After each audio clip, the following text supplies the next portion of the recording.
न्यायमूर्ती निकम यांचा जामीन फेटाळला। लाच प्रकरणात फरार असलेले न्यायाधीश धनंजय निकम यांच्या अडचणीत वाढ।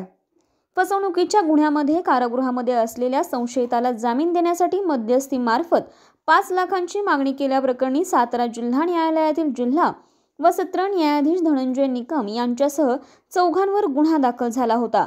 दरम्यान त्यांनी आज अटकपूर्व जामिनासाठी प्रयत्न केले, मात्र न्यायालयाने त्यांचा जामीन फेटाळला आहे।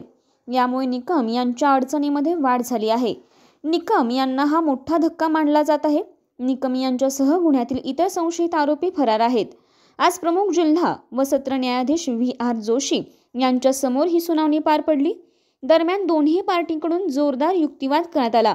न्यायमूर्ती निकम यांचा अटकपूर्व जामीन फेटाळला गेला। साताऱ्यात घडलेल्या या प्रकाराने संपूर्ण राज्याचे चांगलेच लक्ष वेधले आहे। याच्यामध्ये फिर्यादीचं ज्यावेळेला मी अवलोकन केलं त्यावेळेला माझ्या असं लक्षात आलं की या कामी 2 तारखेला जी फिर्याद आहे 2/24 रोजी दिलेली फिर्याद आहे त्याचं व्हेरिफिकेशन झालं।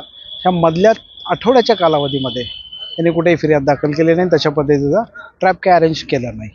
त्याच्यानंतर 9 तारखेला त्यांनी सगळा ट्रॅपचा सगळा तो सिनारिओ बनवला आणि 10 तारखेला फिर्याद दिली। आता याच्यामध्ये काही मुद्दे असे कायदेशीर निघालेत समोर की रात्री 10 वाजता 6-10:30च्या पुढं एका महिलेला पोलीस स्टेशनला बोलवण्याचं काय कारण, आणि या सगळ्या गोष्टी बघितल्यानंतर चलनी नोटा वापरणे, त्याला असं स्वरूप देणे की ह्या खऱ्या दिसतात असं, या सगळ्या गोष्टी न्यायालयाने विचारात घेतल्या पाहिजेत। ह्याच्यामध्ये न्यायाधीश साहेबांकडून कुठलीही पैशाची मागणी झालेली नाही आहे, त्याच्या वतीने पैसे कोणी स्वीकारायचे हे काही समोर आलेलं नाही।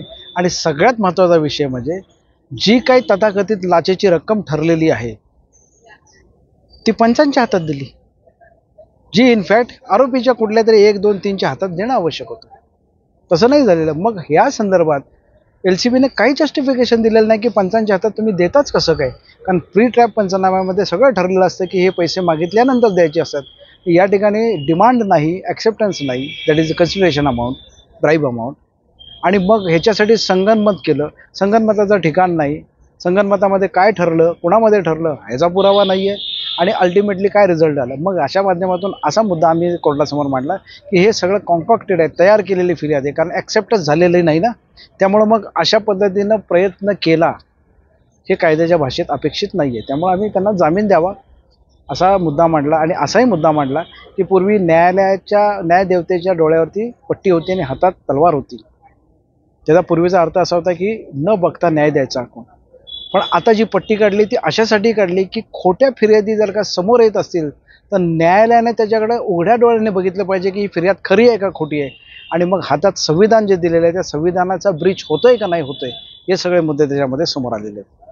याच्यामध्ये केस लॉज मी अशा पद्धतीने दिले, महाराष्ट्राच्याच हायकोर्टचाच एक केस लॉ आहे की याच्यामध्ये बनावट नोटा वापरल्यानंतर त्याचा काय अर्थ काढायचा असतो, आणि अशा पद्धतीने अटकपूर्व जामीन जर का ती FIR खोटी असेल, फेक असेल, कॉन्कॉक्टेड असेल, तयार केलेली असेल तर न्यायालयाने सुद्धा त्याच्याकडे पाहून अटकपूर्व जामीन दिला पाहिजे। असे बरेचसे सायटेशन्स आहेत त्याच्यामध्ये, ते क्लब करून त्याच्यामध्ये दाखल केले, आणि तशा पद्धतीनं हे सायटेशन या केसला कसे मॅच होतात असा सगळा मुद्दा त्याच्यामध्ये आपण घेतला, आणि तो मुद्दा या ठिकाणी ॲप्लिकेबल होतो म्हणून त्यांना जामीन द्यावा असा आम्ही मुद्दा मांडलेला आहे। जर इथून जामीन फेटाळला हायकोर्टला तर मग आता दुसरा मार्गच नाही याच्यामध्ये। समजा जामीन त्यांनी नाकारला, कोर्टाने न्यायालयाने आपल्याला जामीन नाही दिला तर यांना अटकपूर्व जामिनासाठी मुंबई उच्च न्यायालयात जायला पाहिजे। मुंबई उच्च न्यायालयात जर का नाही झालं तर हायकोर्टात जायला पाहिजे, आणि मग अशा वेळेला जर हायकोर्ट सगळ्या गोष्टी बघून जर का डायरेक्शन देतील त्या डायरेक्शनचं पालन केलं पाहिजे।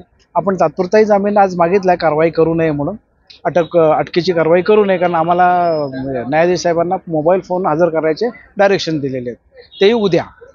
तर अशा परिस्थितीत अटक करण्याची सगळी ही कारवाई करायचा प्रयत्न चालू आहे असं त्यातनं अर्थ निघतो। सबब आम्हाला प्रोटेक्शन द्यावं अशी आपण बाजू मांडली। तारीख काय, तारीख आता निकालावरती ठेवलं, निकाल आता आज लागला तर कळेल काय आहे ते, नाही तर मग सोमवारी कळेल। ओके। हां, त्याच्यामध्ये काय झालं होतं, पहिल्यांदा जी त्यांच्यावर जी केस होती ती अँटी करप्शन खाली झालेली होती। त्यांनी त्यांच्याकडे एक बेल अर्ज जो होता तो पेंडिंग होता, त्याचा आदेश करण्यासाठी म्हणून फिर्यादीच्या मतानुसार त्यांना 5 लाख रुपयाची मागणी केलेली होती तिराईत इस्मांच्या माध्यमातून, आणि ती मागणी करताना काही कोडवर्ड त्यांचे ठरलेले होते, त्याचा वापर करून ती जी महिला होती किंवा ती जी फिर्यादी या कामातली फिर्यादी जी होती तिला गाडीमध्ये बोलवलं, म्हणजे गाडी तिथपर्यंत नेली आणि तिथं बसवलं आणि त्याच्यात मागणी झाली, अशा पद्धतीचं काही पुरावा आपल्या पुढे आलेला आहे। आज त्यांनी हे करत असताना असं म्हणणं आहे की मी असं काही केलं नाही, म्हणजे त्यांच्या वतीनं जो युक्तिवाद करण्यात आला तो की कसा निर्दोष आहे, कसं ह्याच्यात काही मी सफाई देत होते. परंतु यामध्ये आम्ही असं सांगितलं की जो काही घटना घडलेली आहे, घटनाक्रम जो झालेला आहे त्याच्यामध्ये साधारण नाही म्हणलं तरी त्याचं जे रेकॉर्डिंग आहे, म्हणजे ऑडिओ रेकॉर्डिंग जे आहे त्याची ट्रान्स्क्रिप्ट असते, त्याच्यामध्ये त्याचा उल्लेख झालेला आहे घटनेचा.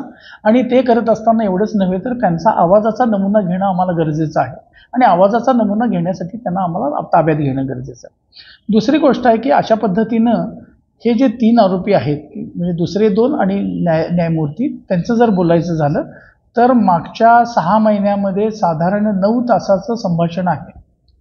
अशी वेगवेगळे कॉल डिटेल्स आहेत, त्याची काही हस्तगत करायची आहेत.